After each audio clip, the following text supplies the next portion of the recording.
નમસ્કાર ભક્તો, સ્વાગત છે આપનું તમારા પોતાના ચેનલ દિવ્ય વાણી ગુજરાતમાં, જ્યાં ભક્તિ, શાસ્ત્ર અને સંસ્કારને આપણે જોડીએ છીએ જીવન સાથે. આજની ખાસ કથા છે જયા પાર્વતી વ્રત કથા, જે માત્ર કથા નથી, આ એક શ્રદ્ધા છે. આ એક એવી પરંપરા છે જે લોકોના જીવનને બદલવામાં આવે છે. આ વ્રત કોણ કરે છે અને શા માટે? હા, આ વ્રત ખાસ કરીને કુંવારી યુવતીઓ તેમના ઈચ્છિત પતિ માટે કરે છે. પણ સાથે સાથે આજે ઘણી સંતાનહીન સ્ત્રીઓ પણ આ વ્રત કરે છે.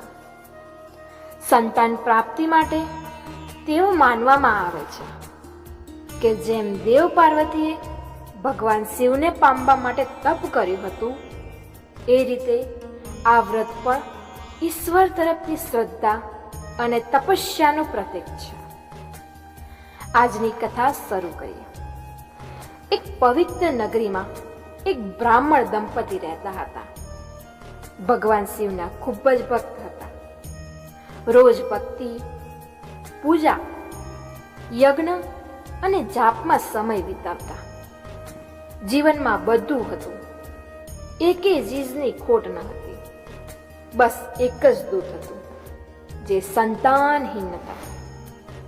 વારંવાર મંદિર જતા, દેવીને પ્રાર્થના કરતા, માતા પાર્વતી, અમારે ઘરે દીવો બસ તમારા આશીર્વાદથી જ બળી શકે છે. અને એ દિવસ આવ્યો જ્યારે એક પવિત્ર સ્ત્રી સાથે તેની મુલાકાત થઈ. એક દિવસ બ્રાહ્મણ પત્ની મંદિરે ગઈ. ત્યાં તેણે જોઈ એક સ્ત્રી જે સુંદર, શણગારેલી, શાંત મસ્તક મહારેલી, પણ આંખોમાં ભક્તિનો દરિયો. તે સ્ત્રી કંઈક ખાસ કરતી હતી.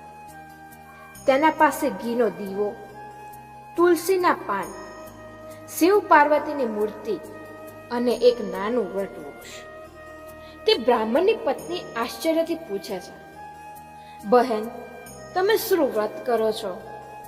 બહુ દિવ્ય લાગો છો. સ્ત્રીએ સ્મિત આપે છે અને કહે છે, હું જયા પાર્વતી વ્રત પાડું છું અને આ વ્રતથી મારા જીવનમાં ચમત્કાર થયો છે. જે માગું છું તે મળી જાય છે. આ માતાજી તો ધરતી પર જીવંત આશા છે. બ્રાહ્મણની પત્ની મનમાં સંકલ્પ લે છે, હવે મારે પણ આ વ્રત કરવું છે.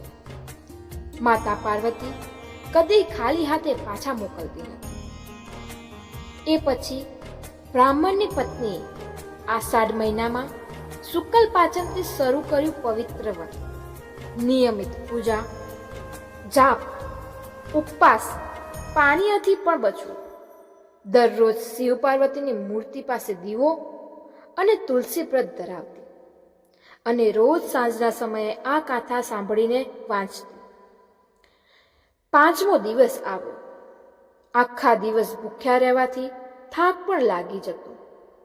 તુલસી જેવા જંગલમાં ગઈ. ત્યાં ખાડો હતો. ખાડામાં એક સાપ હતો. અજાણતા તેની તુલસી ખેંચતા ખાડો ખસ્યો અને સાપ ઘાયલ થયો. દહીંને ખબર ન પડી કોણ શું જોયું.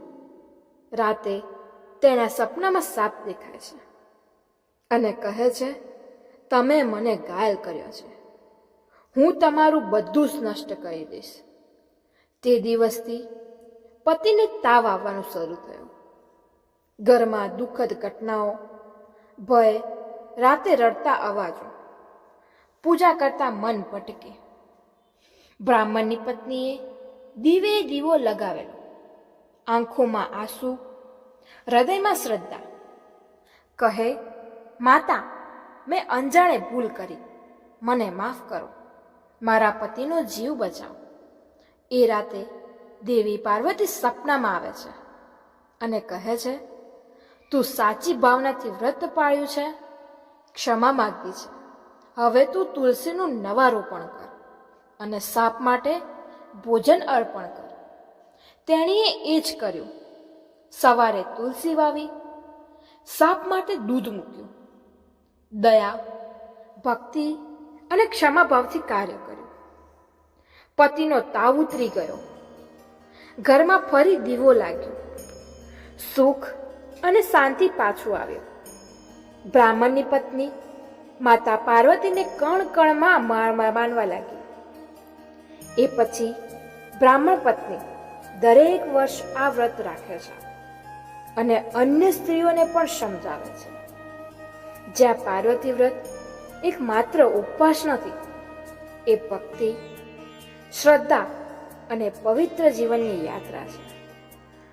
આ વ્રતના આશ્ચર્યજનક ફળો શું છે?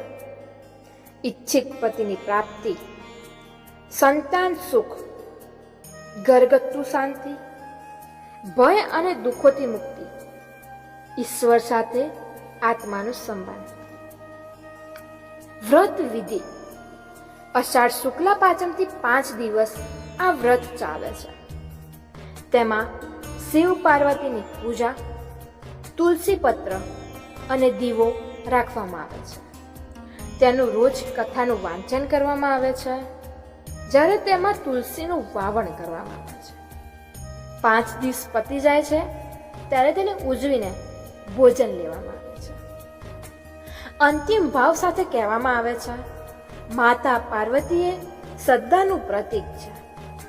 જો દિલથી બચશો તો આશીર્વાદ તો આપશે જ. તો ભક્તો, જો તમે આ કથા ગમી હોય તો લાઈક કરો, શેર કરો અને દિવ્યવાણી ગુજરાત ચેનલને સબસ્ક્રાઈબ કરો. કોમેન્ટમાં જરૂર લખજો, જય માતા પાર્વતી. અને હા, નવો વિડીયો આવે છે તે પહેલાં ઘંટડી દબાવવાનું ભૂલતા નહીં.